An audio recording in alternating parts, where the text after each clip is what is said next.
అయితే ఓ సత్యం తెలుసుకో, అదే మాకు చింతను కలిగించింది. నేను భూమిపై పాతాళంపై విజయాన్ని పొందవలనంటే నేనొక పుత్రుడికి తండ్రిని కావాల్సి ఉంది. నీవు ఎందుకు నవ్వుతావు? అరే, నీవెందుకు నవ్వుతావు? ఇంతదాకా తెలియదు సుమా, నా పతిదేవులు ఇంత అమాయకులని. ఇంత అమాయకుల? ఎంత అమాయకులు? ఎంతగా అంటే మీకు ఇది కూడా తెలియదు. పుత్రుడు వివాహమైన వెంటనే కాదు, కొన్ని మాసాల తర్వాతనే జన్మిస్తాడని. నేను అమాయకుడినని నీవు నవ్వుతున్నావు. నేనేమో నీవు అజ్ఞాని అనుకుని అంతా వింటున్నాను. నేను అజ్ఞానినా? అయ్యో, నేను చెప్పుతున్నదేమంటే ఇప్పుడేగా మనకు వివాహమైంది, ఇక సమయం వచ్చినప్పుడు మనకు పుత్రప్రాప్తి కూడా అవుతుంది. కాదు వరాక్షి, కాదు. పుత్రుడు నీ నుంచి కాదు, పరమేశ్వరుని ఆరాధన వల్ల ప్రాప్తిస్తాడు. ఏమిటి? అవును, మా తండ్రి ప్రజాపతి కశ్యపుడు, ఆ దేవర్షి నారదుడు ఇద్దరూ చెప్పారు, పుత్రప్రాప్తి కోసం నేను శివారాధన చేయవలసిందేనట. అదే నిజమైతే తమరు తప్పకుండా తమ మనోవాంఛ నెరవేరడానికి శివారాధన చేయవలసింది. పితాశ్రీ, ఆ దేవర్షి నారదుల మాటలు ఎన్నటికీ అసత్యం కాజాలవు. కాని వరాక్షి, ఒక విచారం ప్రశ్నార్థకమైన ఎదుట నిలిచింది. నిన్ను వదలి శివారాధనకు వెడితే నీకెలా ఉంటుంది? ఎలా ఉంటుందంటే, ఏ భార్య అయినా కోరుకునేది తాను తన భర్త మంగళ కార్యానికి అడ్డు రాకూడదని. మరి నేను కూడా మీకు అడ్డు తగిలి తమ శివారాధనలో జోక్యం చేసుకోను. నాకు విచారం ఎందుకు అంటే, మన వివాహం జరగ్గానే నిన్ను వదిలి ఆరాధనకని వెళ్ళిపోవటం అనేది ఉచితమేనా అని. శివుని సన్నిధికి వెళ్లడంలో అనుచితమే ఉంది? ఆయన సర్వోన్నతుడే. ఆయన ఎదుట నా వంటి బంధువులంతా అల్పులే కదా. సంతోషంగా వెళ్ళండి స్వామి. ఇంత పెద్ద నిర్ణయం చేసే ముందు మా తల్లిదండ్రులను సంప్రదించాల్సి ఉంటుంది. నేననుకోవడం, వారు కూడా మీకు హితాన్ని బోధిస్తారు. ఎందుకంటే మీరు ప్రభు భక్తితో ఆశీర్వాదం కోసం వారి శరణుకై పెడుతున్నారు.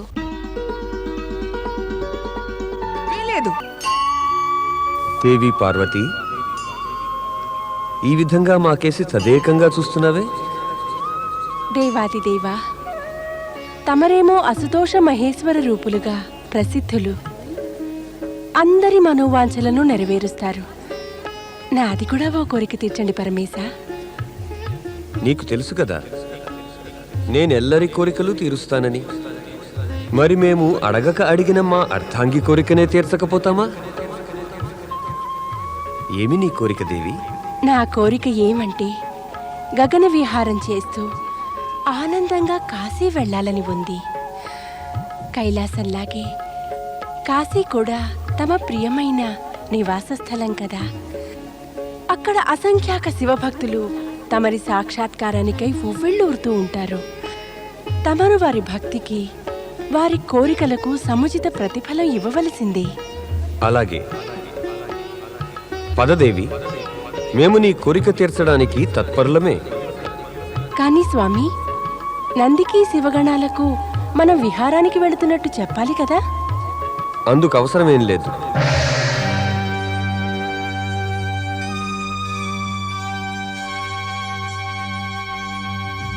నందయ్య, పరమేశ్వరుడు మాతా పార్వతి ఎక్కడికెళ్లారు? ఏం చెప్పను, ఎలా చెప్పమంటావు? వారు ఎక్కడికెళ్లారో ఈ విషయం గురించి నీకెంత తెలుసో నాకు అంతే తెలుసు. ఒకవేళ పరమేశ్వరుడు భక్తుడి పిలుపు విని సహాయం చెయ్య వెళ్ళారేమో. మరి పార్వతీమాత? ఆమె కూడా వెంట వెళ్లే ఉంటుంది. నాకు అనిపిస్తోంది, అందర్నీ చకితుల్ని చేయడానికి వారు అదృశ్యులై ఉంటారు. ఇప్పుడేమవుతుంది నందయ్య? ఏమవుతుందయ్యా, వారు ప్రత్యక్షమయ్యేదాకా మనం అందుకు వేచి ఉండవలసిందే.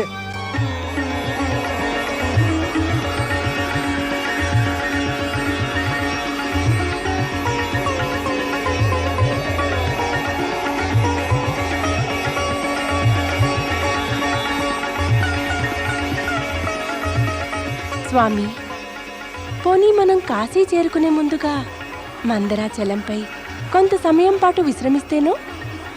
అలాగే మేము ముందే అన్నాంగా, నీ కోరికలన్నిటినీ నెరవేరుస్తామని.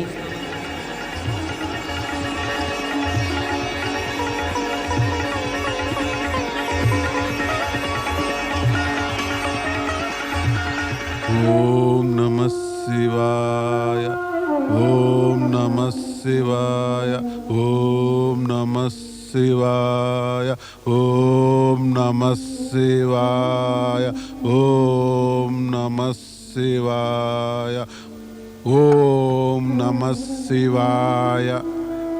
ఓ శివశంకర, నేను ఎంతకాలమైనా కఠోర తపస్సు చేస్తూనే ఉంటాను. నా పట్ల తమరు ప్రసన్నులై నాకు పుత్రుణ్ణి ప్రసాదించేంత వరకు.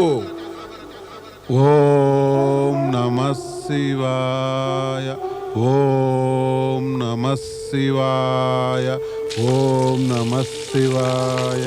నారాయణ నారాయణ నారాయణ శ్రీమన్నారాయణ నారాయణ నారాయణ.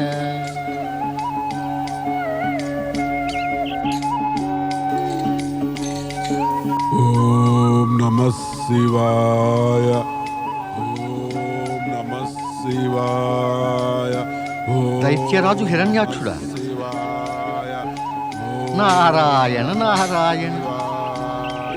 ఓ పరమేశ, అద్భుతం తమరు, తమరి లీలలు అద్భుతమే. ఇది మరి యథార్థమే. తమరు హిరణ్యాక్షుని తపస్సుకు ప్రసన్నులైపోయి అతడికి పుత్రుణ్ణి ప్రసాదిస్తారు.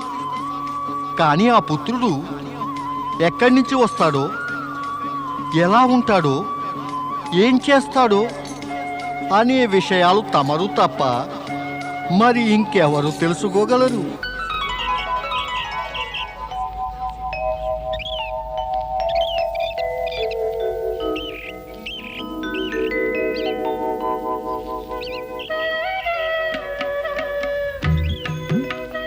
చెప్పు ప్రియా, హిమాలయాలు బాగున్నాయా లేక మందరాచలమా? హిమాలయాలే. ఎందుకంటే హిమాలయాలు నీ పుట్టినిల్లు గనక. ఎందుకంటే అక్కడ నా భర్త తపోస్థలం ఉంది, గృహం ఉంది. మరి భర్త గృహం స్వగృహమే అవుతుంది.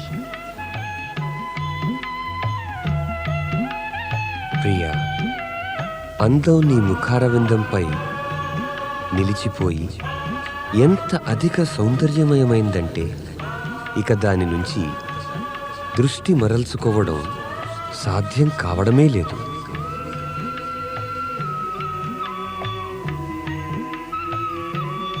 నీ అందమైన నేత్రాలను చూస్తూ ఉంటే అవి ప్రేమసుధతో నిండినట్టుంటాయి.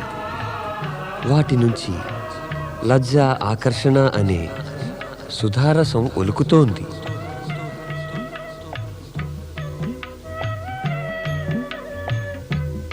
మధురమైన నీ అధరాలు సుమలేత పుష్పాలలా ఉన్నాయి.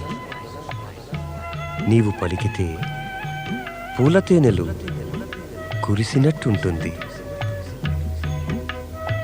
నీ అందాల రూపం, లావణ్యం, ఆకర్షణ, మనోహర సౌందర్యం చూస్తూ ఉంటే నా మనోవాంఛ పెరిగి యుగ యుగాల పాటు నీ అందమైన ముఖారవిందాన్ని కళ్ళారా చూసి నా మదిలో నిలుపుకోవాలనుంది.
స్వామి ఈ వింత వ్యక్తి ఎవరు? ఇతడి వింతదనం నీ లీల యొక్క ఫలితమే దేవి. నా లీలేముంది స్వామి? నీవు నా కళ్ళు మూసేశావు. అప్పుడు ఇతడు ఉత్పన్నుడయ్యాడు. అందుచేత ఇతడు అంధుడవక తప్పలేదు. ఇప్పుడిక ఇతడు రాక్షసులతో నివసించాలి. అందుచేత ఇతడు రాక్షస రూపంలో ప్రత్యక్షమయ్యాడు. ఇక నీవే ఇతన్ని పెంచి పెద్ద చేయవలసి ఉంటుంది. నేనా? అవును. ఈ బాలుడు తన నిర్ధారిత స్థానం చేరుకునేదాకా నీవే పెంచి పెద్ద చెయ్యాలి. కానీ ఇతడి నిర్ధారిత స్థానం ఎక్కడుంది? కొంత సమయం పిమ్మట విషయమంతా నీకే తెలుస్తుంది. ఓం నమః శివాయ, ఓం నమః శివాయ, ఓం నమః శివాయ, ఓం నమః. తమన్ని పిలుస్తున్న ఈ భక్తుడెవరు స్వామి? ఆ హిరణ్యాక్షుడే పిలుస్తున్నాడు. ఈ బాలకుడి తండ్రి. ఏమిటి? అవును దేవి. ఈ అంధుడు అతడి పుత్రుడే అవుతాడు.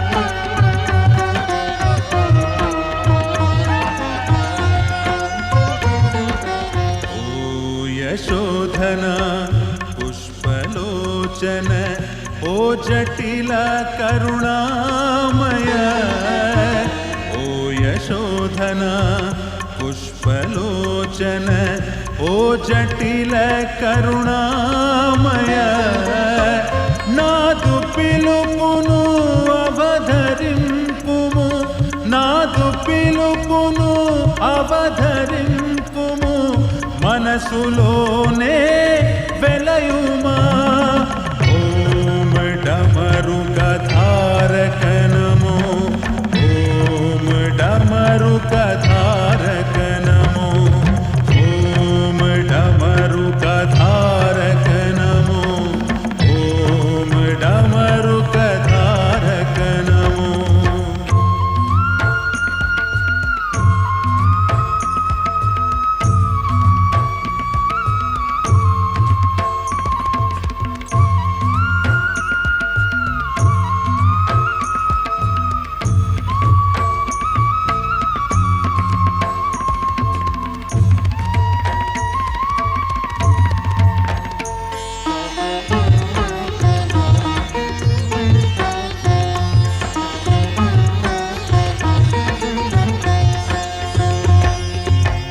हिरण्यगर्भा भस्मप्रिया सर्वभूता महेश्वरा, पुत्रभिक्षनु कोरुवाडनु भवहरा